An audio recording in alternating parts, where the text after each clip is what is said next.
desierto árido, soy como un ácido que te da con un látigo en la boca. Soy el que masco el hip hop como una planta de coca. Sigo fuera de estructuras, esculpiendo mi escultura. Escultura, un culto en la cúpula. Cómete la rúcula que me invento. Soy un invento en el invierno, hiberno, ibero en el mundo entero. Entierro mis demonios en estiércol. Soy terco por mi esfuerzo, como el fruto del cerezo. Crezco por momentos neutros. Por poros corroboro que soy oro sin un precio. Por mis arterias alimentan las luciérnagas que van a gas contra el gobierno. Puedo sonar tierno en canciones, pero hoy mis direcciones es soltar todo el ingenio. Del ingeniero lleva un genio genuino, mutilando pergaminos.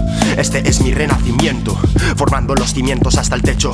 Todos adorando a Dios en el templo. Yo contemplo el tempo que mueve el sendero a través de los encuentros que tengo con todo lo que es eterno. Desde el origen, fuera del margen, creando nuevos márgenes. Mis genes desde el Génesis predicen el apocalipsis por estos lugares. Todos haciendo imágenes, magnificando la persona ficticia que nos controla. Estamos engañados, obsesionados como por la droga, por seguir la moda, por ser una persona apta en esta noria. Todo se descontrola cuando entro con el micrófono sonando macro sin un marco ni una foto.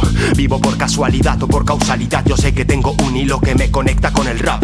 La música no tiene forma pero se concreta con estas dos notas. ¿Lo notas? No me jodas. Desapegándome del suelo, despegando hacia el cielo, volando libre por el firmamento. Firma de Will en tu cuaderno.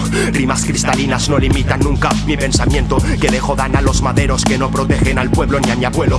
Más de media humanidad con el velo de malla. No te rayes si la fallas, que yo acabo en fallas. Para encender una nueva lámpara que se prepara para nuevas jornadas que reparan lo que nos separa. Separa la lava que alaba a cuatro tontolamas que no han salido de su larva.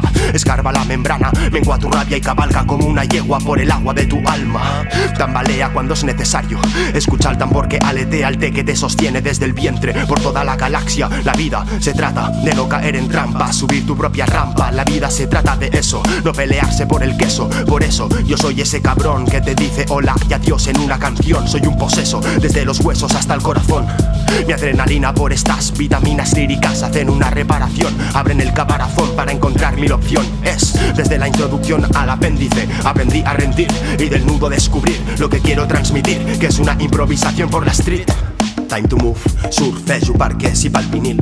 Timbals, són tims seguint el ritme del beat. Sí, similituds trobem per les latituds d'aquest món gris. Mons moldejant-se com els núvols quan estic tranquil fumant cuit. Dotzenes d'idees dins l'ouera que tapa amb el cremallera. Cordes vocals que es desenterren. Un arbre que canvia el CO2 de l'esfera amb oxigen quan rapeja. Sense partitura, arquitecte de figures quan la música germina per dintre la mèdula espinal. Al final només queda l'espina que al respirar es converteix en tinta. La clica s'ajunta a l'estudi del nan fent una jam per celebrar la vida. Tot i que pica utilitzen l'IVA per adornar els plecs de les seves camises. Misses són gàbies per no mirar-nos entre naltros, però sí els nassos i crear distàncies. Rituals virtuals visibilitzen el malestar social. Anem girant entorn d'una pilota de foc que pot explotar, com el futbol, la televisió, l'engany d'una nació que ens pot salvar. El vot perquè un robot faci de tronc quan tots som focs formant el bosc. No sóc d'enlloc i alhora vaig néixer d'una llavor que creix amb ritmes del greix per totes les direccions. Salvatjar com un guepard de la sabana, encara que em tallin amb una katana. Les meves piles no s'acaben i torno a aixecar-me. Català o castellà, la meva llengua mare és el rap bipolar. Viatjant més enllà de Finisterre o de l'Antàrtida, no hi ha gravetat als lòbuls del meu cap. Cavalgant per la tabula rasa d'una forma innata, coordenades abstractes surten del diafragma. Salgo del curro y rapeo por el código. Mientras curro escribo estos códigos. Lo repaso por el dedo como un loco. Luego lo muestro desde el estómago como un vómito. Salgo del curro y rapeo por el código. Mientras curro escribo estos códigos. Lo repaso por el dedo como un loco. Y luego lo muestro desde el estómago como un vómito. Salgo del curro y rapeo por el código. Mientras curro escribo estos códigos. Lo repaso por el